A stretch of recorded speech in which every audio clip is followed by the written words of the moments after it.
জানো তো, সারাটা সপ্তাহের প্রচুর কর্মব্যস্ততার মধ্যে আমার কেন জানি না রবিবারের দিনটাই সব থেকে ব্যস্ততার বলে মনে হয়।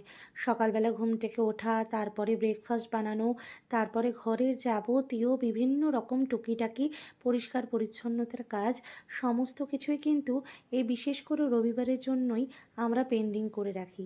যারা আমরা বাইরে চাকরি ক্ষেত্রে চাকরি করতে যাই, তাদের কাছে এই রবিবারের দিনটা থাকে প্রচুর কাজকর্ম একসাথে মিটিয়ে নেওয়ার একটা দিন।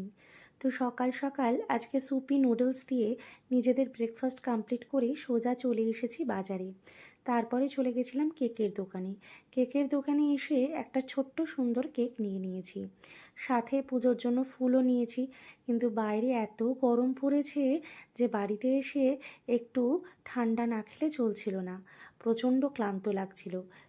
তবে আজকে রবিবারের দিন হলেও আমার কর্মব্যস্ততা আজকে একটু কম আছে। তার কারণ বলছি, আজকে আমার রান্নাবাড়ি নেই। আমার আজকে ছোট ননদের জন্মদিন। সেই কারণে একেবারে শাশুড়ি মা নিজেই সমস্ত আয়োজন করছেন। তো রান্নাবান্না যেহেতু নেই, সেহেতু কিন্তু একটা প্রচুর বড় কাজের বোঝা মাথাতে আজকে একদমই নেই। আর এই গরমে রান্নাবান্নার থেকে মুক্তি পাওয়া মানে এক স্বর্গসুখ বলতে পারো। যাই হোক, স্নান সেরে সোজা চলে এসেছি পুজো ঘরে।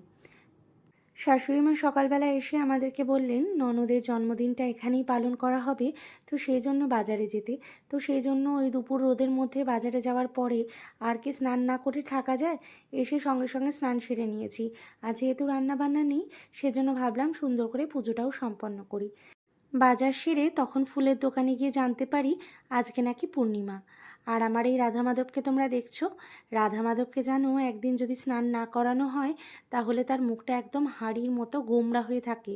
তোমরা বিশ্বাস করবে কিনা জানি না, তবে আমার এই রাধা মাধবটা তো অনেকটা বড়, সেজন্য কিন্তু তাকে রোজ তুলে স্নান করানো একটু সমস্যাজনক। কিন্তু তাও যা গরম পড়েছে, তাতে স্নান না করালেই নয়। কিন্তু দেখছি স্নান না করালেই যদি গা মুছে দিই তাহলে আমার রাধা মাধব বড্ড রাগ করছেন। সেই জন্য চেষ্টা করছি রোজই তাকে স্নান করিয়ে সুন্দর করে পুজো সম্পন্ন করার। তোমাদের তো বললামই যে আমার ছোট ননদের আজকে জন্মদিন, সেই কারণেই আমি কেক নিয়ে এসেছিলাম। আর ছোট ননদের মেয়ে এখানে তাকে মানে তার মাকে সুন্দর সুন্দর গিফট দিচ্ছে। এই মুহূর্তগুলো ভীষণই আনন্দের এবং প্রচণ্ড গর্বের বলা যায়। মেয়ে ভাববে মায়ের জন্য, ছেলে ভাববে মায়ের জন্য, এগুলোই তো বন্ডিং। ধীরে ধীরে যখন ছেলেমেয়েরা বড় হয়, তখন এই সুন্দর সুন্দর অনুভূতিগুলো প্রাপ্তি যখন ঘটে, তখন মনের মধ্যে এক অভূতপূর্ব আনন্দ কাজ করতে থাকে। তো এখন সর্দির কেক কাটার পরে কিন্তু আশীর্বাদ পর্ব চলছিল।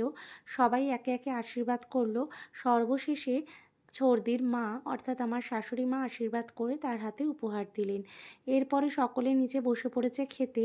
আজকে দুপুরে সর্দির জন্মদিনের লাঞ্চ মেনুতে ছিল ডাল, মাছ, মাংস, মিষ্টি, ডিমের বড়া আর পায়েস, মিষ্টি দই আর আলু ভাজা। তো আমিও এখন দুপুরবেলার খাওয়া দাওয়াটা সেরে নেব। একেবারে তোমাদের সঙ্গে বিকেলে দেখা হচ্ছে। বিকালবেলা ঘুম থেকে উঠেই কিন্তু আমি রেডি হয়ে এখন সোজা বেরিয়ে যাচ্ছি কিছু কেনাকাটি করার জন্য। আর বেরোনোর আগে বড় লাইটটা নিভিয়ে দিয়ে এই আমার সুন্দর ঠাকুরঘরে ছোট লাইটটা জ্বালিয়ে দিলাম। আমি আর কর্তামশাই দুজনেই আজকে বাইকে করে বেরিয়েছি, কারণ এমন কিছু কেনাকাটি আছে আর দরকারি কিছু কাজ। এই যে আমার বহু পুরনো একটা ইন্ডাকশান, সেটা হঠাৎ করেই বিগড়ে গেছে। আর চারিদিকে গ্যাসের যা অবস্থা, সেখানে ইন্ডাকশানটা কিন্তু ভীষণই দরকারি। তারপরে কর্তামশার খুব দরকারি একটা জিনিস আমরা কিনতে চলে এসেছিলাম বারাসাতেরই বি লেদার্সে। তো একটা রেনকোটের প্রয়োজন ছিল। কেনাকাটি আমাদের হয়ে গেছে, এবার যাব আমার কটা জিনিস কেনার জন্য। তো এই যে আমিও আমার জিনিসগুলো কিনে নিলাম, চলে এসেছি বাড়িতে। প্রচণ্ড গরম বাইরে, প্রচণ্ড বিধ্বস্তও লাগছে। একটু ফ্রেশ হয়ে নিয়ে তোমাদের সঙ্গে শেয়ার করছি আমি আজকে কী কী কিনলাম। ফ্রেশ হয়ে এখন সোজা বসেছি কী কী কিনেছি সেটা দেখানোর জন্য। তো প্রথমেই পাপানবাবুকে বললাম চোখটা বন্ধ করো, তোমার জন্য গিফট আছে। তো পাপানবাবুর দুটো গিফট আমি কিন্তু পাপানবাবুর হাতে দিয়ে দিলাম। তার একটা বেবি ক্রিম আর একটা বডি আর শ্যাম্পু ওয়াশ। আর আমরা নিজেদের জন্য নিয়েছি একটা পারফিউমের সেট আর সিটাফিলের এই টোনারটা। যদি এই সিটাফিলের টোনারটা কেউ ব্যবহার করে থাকো তাহলে অবশ্যই আমাকে রিভিউ দিও। তারপরে একটু অয়েল পট কিনে নিয়েছি, যেটা প্রয়োজনীয় ছিল। আজকে রবিবারে সারাটা দিনের ব্লগ তোমাদের সঙ্গে শেয়ার করলাম। প্রচুর গল্প হলো আর রাতের খাওয়া দিয়ে আজকের ব্লগটা কিন্তু এখানেই শেষ করছি। পরে আরও কথা হবে। সকলে ভালো থেকো।